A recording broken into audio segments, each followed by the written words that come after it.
नमस्कार मित्रांनो, मी कल्याणी पाटील. आजच्या व्हिडिओच्या माध्यमातून मी तुम्हाला मका पिकाबद्दल थोडक्यात माहिती देणार आहे. तर मित्रांनो, मका हे पीक चांगल्या प्रकारे आपल्याला जास्तीत जास्त उत्पादन देऊन जाणारे पीक आहे. तर ते म्हणजे कसे? मका पिकामध्ये जर आपण चांगल्या प्रकारे नियोजन केलं तर नक्कीच आपल्याला एकरी 90 ते 95 क्विंटलपर्यंत उत्पादन निघते. ते म्हणजे कसं, हे सविस्तर गणित मी या व्हिडिओच्या माध्यमातून तुम्हाला सांगणार आहे. तर त्यासाठी व्हिडिओ कुठेही स्किप करू नका, व्हिडिओ पूर्णपणे बघा आणि जे समजून घेणारे शेतकरी असतील त्यांना हे गणित समजेल, तर त्यांना नक्कीच समजून येईल की खरोखर एकरी 90 ते 95 क्विंटल मका काढणे शक्य आहे. फक्त शेतकऱ्यांनी समजून घेण्याची म्हणजे मानसिकता पाहिजे. आणि मका पीक हे एकरी भरघोस उत्पादन देणारे पीक आहे. फक्त शेतकऱ्यांनी नियोजन बदललं, मानसिकता बदलली की नक्कीच उत्पादनसुद्धा बदलेल. तर त्यासाठी मित्रांनो, सर्वात आधी सांगू इच्छिते की बऱ्याच शेतकऱ्यांचा प्रश्न असतो की मका पिकात रोग असतो, लष्करी अळीचा प्रादुर्भाव असतो, करपा रोगाचा प्रादुर्भाव असतो. तर त्यासाठी मी सहमत आहे. तर तुमच्या अशा बऱ्याच प्रश्नांचं उत्तर मी या व्हिडिओमधून सोडवणार आहे. तसेच बऱ्याच जणांचा प्रश्न हा असणार आहे की एकरी 90 ते 95 क्विंटल मका घेणे शक्य होतो का? तर ते गणित देखील या व्हिडिओमध्ये मी म्हणजे तुमचं सोडवणार आहे. तर मी सर्वांना सविस्तर सांगणार आहे. चला तर मग बघूया. तर मित्रांनो, मका पिकाचे उत्पादन आपल्या देशात खूप कमी प्रमाणात झालेले आहे. आणि जर बघायला गेले तर मका पिकाची मागणी जास्तीत जास्त वाढते. त्याची मागणी जास्त वाढण्याचं कारण म्हणजेच पोल्ट्री फार्ममध्ये, तसेच बरेच ठिकाणी त्याची मागणी वाढते. खाद्य म्हणून देखील त्याची मागणी वाढते. तसेच प्रत्येक फील्डमध्ये याची मागणी वाढत असल्या कारणाने त्याचे उत्पादन फारच कमी आहे. म्हणजे जवळजवळ 28 क्विंटल पर हेक्टर मका उत्पादन आहे. तर बऱ्याच प्रमाणात लागवड जी आहे ती खरीप हंगामात म्हणजे बरेच शेतकरी त्याच्यात जे व्यवस्थापन अपेक्षित आहे ते करत नाही. तर सहसा करून मक्याची लागवड ही पारंपरिक न करता गादी वाफ्यावर केली पाहिजे. तर महाराष्ट्रात जवळजवळ म्हणजे जी लागवड होते तर ती पारंपरिक पद्धतीमध्येच मक्याची लागवड होते. त्यामुळे मका पिकाचे उत्पादन कमी मिळते. तसेच मित्रांनो, रब्बी हंगामात देखील शेतकरी पारंपरिक पद्धतीने मका लागवड करतात. आणि मका पिकाला जास्त पाणी लागते, म्हणून सरी वरंबा पद्धतीने, वाफ्या पद्धतीने पाण्यातून मका पिकाची लागवड करून उत्पादन घेण्याचा प्रयत्न करतात. पण जास्त प्रमाणात पाणी दिलं, जास्त खत घातले म्हणजेच उत्पादन वाढते असं काही होत नाही. म्हणून मका पिकाला पाण्याची आणि खतांची गरज त्याच्या अवस्थेनुसार करून दिली तर निश्चितपणे त्याच्यात उत्पादनामध्ये वाढ होते. आपण मका पिकात एकरी 90 ते 95 क्विंटल उत्पादन मिळवू शकतो. तसेच मका पिकामध्ये रेकॉर्ड ब्रेक उत्पादन देणाऱ्या ज्या काही जाती आहेत त्या खूप आहेत. तर सिंगल क्रॉस हायब्रिड निवडताना त्याचे दाणे हे टपोरे असले पाहिजे. तसेच दाण्यांचं वजन देखील चांगलं असलं पाहिजे. आणि दाणे हे गर्द नारंगी रंगाचे असले पाहिजे, म्हणजे त्याला मार्केटला चांगल्या प्रकारे डिमांड असते. आणि प्रामुख्याने त्याला रोग प्रतिकार क्षमता चांगली असली पाहिजे. कारण मका पिकामध्ये लाईट रंगाचा करपा येतो. तर त्या मका पिकामध्ये प्रतिकार क्षमता असली की कुठलाही रोग सहन करण्याची क्षमता असली की म्हणजे उत्पादनात वाढ होते, घट होत नाही. तर त्याच्यात दुसरा जो रोग आहे तो म्हणजे लष्करी अळी. तर मित्रांनो, लक्ष देऊन ऐका. लष्करी अळीचा प्रादुर्भाव होऊ नये त्यासाठी आपल्याला सीड ट्रीटमेंट बियाणं घेणे खूप महत्त्वाचं आहे.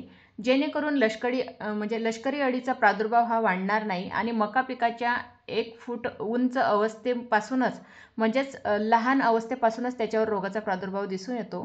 तर या बारीक गोष्टींकडे आपल्याला लक्ष देऊन व्यवस्थित काटेकोरपणे सुरुवातीपासूनच नियोजन करणं खूप गरजेचं आहे.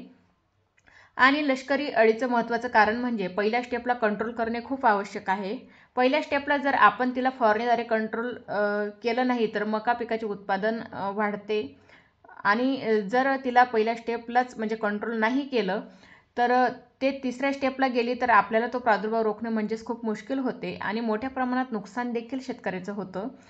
लागवड जवळजवळ म्हणजेच ही गादी वाफ्यातच केली पाहिजे. सपाट जमिनीवर जर आपण लागवड केली तर हवा खेळती राहत नाही आणि पिकाची उत्पादन वाढीची क्षमता देखील कमी राहते. आणि रोग देखील असतो. तर हवा खेळती नसल्या कारणाने गादी वाफ्यावर जास्त उत्पन्नासाठी मका लागवड करणे खूप फायद्याचं आहे. तसेच आपण ज्यावेळेस जमिनीची मशागत करतो तर आपण त्यावेळेस गादी वाफे बनवतो त्यावेळेस जमिनीला बेसल डोस एकरी 5 ते 6 bag single super phosphate powder फॉर्ममध्ये फेकून देणं खूप गरजेचं आहे. म्हणजे 10-26-26ची म्हणजे 1 बॅग जर दिली तर नक्कीच आपलं उत्पादन चांगल्या प्रकारे वाढते. तर आपल्याला सुरुवातीचे नियोजन अशा पद्धतीने करायचं आहे. तसेच गादी वाफा हा 2 फूट रुंदीचा असला पाहिजे आणि 2 फूट रुंदीच्या वाफेवर आपल्याला 2 ओळी मक्याच्या लागवड करायची आहे आणि त्या 2 ओळीच्या सेंटरमध्ये आपल्याला ड्रिप टाकायचे आहे. तसेच 2 ओळीतील अंतर हे आपल्याला 40 सेंटीमीटर, म्हणजेच आपल्याला जर एकरी 95 क्विंटल जर मका घ्यायचा असेल तर आपल्याला हे अंतर घेणं खूप आवश्यक आहे. 2 ओळीतील अंतर हे 40-40 सेंटीमीटर, म्हणजेच बेडमध्ये 10-10 सेंटीमीटर जागा ही शिल्लक राहील. म्हणजेच संपूर्ण बेड हा 60 सेंटीमीटरचा असला पाहिजे. तसेच 2 बियांचं जे अंतर आहे हे आपल्याला 7 ते 8 इंच ठेवायचं आहे. बेडवर जी काही आपण लागवड करणार आहे तर ते 40 बाय 20 अंतरावर लागवड कंप्लीट होणार. तसेच आपल्याला ठिबकच्या नवीन नळीमधील म्हणजेच अंतर आहे ते म्हणजे जे आपल्याला म्हणजे आपण जे ठिबक टाकणार आहोत तर ते ठिबकच्या 2 नळीमधील जे अंतर आहे ते जमिनीच्या प्रकारावर अवलंबून असणार आहे. जमीन जर हलकी असेल किंवा मध्यम असेल तर 2 नळीतील अंतर हे 4 फूट असणार आहे. जेव्हा ठिबकच्या नळीतील अंतर हे 4 फूट असेल त्यावेळेस झाडांची संख्या ही 33,500 झाडांची संख्या असेल. जर ठिबक नळीतील, मित्रांनो गणित व्यवस्थित समजून घ्या, जर ठिबकच्या 2 ओळीतील अंतर हे 4 फूट असणार आहे तेव्हा झाडाची संख्या ही 33,500 असणार आहे. तर जर ठिबक नळीतील अंतर हे 4.5 फूट असणार आहे, म्हणजेच मध्यम प्रकारची जर जमीन असेल तर मध्यम प्रकारच्या जमिनीसाठी आपण ठिबक 2 ओळीतील अंतर हे 4.5 फूट म्हणजे आपल्याला ठेवू शकतो.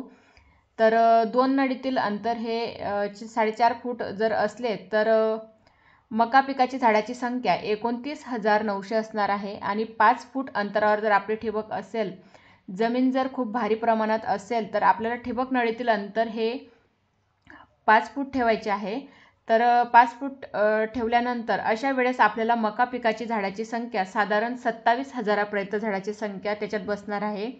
मका पिकाचे उत्पादन आपल्या शेतातील झाडांची संख्या किंवा कणसातील दाण्यांच्या वजनावर आधारित आहे. लक्ष देऊ नये का? एका कणसाच्या दाण्यांचे वजन किती मिळते त्याच्यावर अवलंबून असते. साधारणपणे एका कणसापासून आपल्याला 300 ग्रॅम दाण्यांचं आपल्याला वजन मिळायला पाहिजे. एका कणसातील दाण्यांचे वजन जर 300 ग्रॅम असेल आणि 30,000 झाडांची संख्या असेल, 30 तर 35,000 झाडांची जर संख्या असेल तर आपण 90 ते 95 क्विंटलपर्यंत सहज या पिकाचे उत्पादन घेऊ शकतो. तर मित्रांनो 300 गुणीला आपण 30,500 जर केलं तर आपल्याला नक्कीच म्हणजेच 90 तर 95 क्विंटलपर्यंत म्हणजेच मकेचा म्हणजेच ॲव्हरेज येतो. तर साधारणपणे मका पिकाची उत्पादन क्षमता जर आपण नियोजन चांगल्या प्रकारे जर केलं तर जास्तीत जास्त देखील वाढू शकते. तर 95 क्विंटलपेक्षा देखील आपल्याला एकरी ॲव्हरेज चांगला येऊ शकतो. बरेच शेतकरी एकरी 20 ते 22 क्विंटलपर्यंत उत्पादन घेतात. पण मका पीक हे असं पीक आहे, त्याचे नियोजन जर काटेकोर केलं, व्यवस्थितरित्या केलं तर नियोजन व्यवस्थित, खतपाणी आणि व्हरायटी, तर खरोखर म्हणजे मका पीक जास्तीत जास्त उत्पादन देणारे पीक आहे. फक्त शेतकऱ्यांना जास्त करून मका पिकासाठी लागवड नियोजन आणि मानसिकता बदलण्याची गरज आहे. तर आपण जर नियोजन जर व्यवस्थित समजून घेतलं तर निश्चितपणे आपल्याला मका पिकामध्ये एकरी 90 ते 95 क्विंटल दुपटीने उत्पादन म्हणजे सहज शक्य आहे. तर मित्रांनो, आर्थिकदृष्ट्या फायदेशीर होण्यासाठी आपल्याला मका पिकाचे उत्पादन वाढवणं खूप गरजेचं आहे. आणि आपले उत्पादन जर वाढलं तर नक्कीच आपल्याला म्हणजे चांगल्या प्रकारे नफा देखील मिळणार आहे. आपल्या शेतीचे डॉक्टर आपण स्वतः आहोत. फक्त मका पिकाला काय आवश्यक आहे, कोणत्या गोष्टीची गरज आहे, काय कमी पडते, काय केल्याने काय होईल, फक्त नियोजन आणि शेतकऱ्यांची म्हणजे मानसिकता बदलणे खूप गरजेचं आहे. तर जर शेतकऱ्यांनी जर नियोजन आणि मानसिकता जर बदलली तर उत्पादन नक्कीच बदलेल. तर मित्रांनो, माहिती कशी वाटली? माहिती आवडल्यास चॅनलला नक्कीच सबस्क्राईब करा, कारण माझ्या चॅनलवर तुम्हाला अशाच चांगल्या प्रकारचे अपडेट मिळत राहतील. आणि माझ्या हेतूने जास्तीत जास्त शेतकऱ्यांना माझा व्हिडिओ जास्तीत जास्त म्हणजे शेअर करा. माझ्या व्हिडिओमध्ये सांगितल्याप्रमाणे जे गणित आहे ते शेतकऱ्यांच्या लक्षात आले की नक्कीच शेतकरी चांगले उत्पादन म्हणजे मिळू शकेल. जास्तीत जास्त शेतकऱ्यांना व्हिडिओ शेअर करा, कारण जसे जसे शेतकऱ्यांना फायदा होईल म्हणजे फायदा हा झालाच पाहिजे. तर म्हणजे हाच माझा ध्येय आहे. धन्यवाद.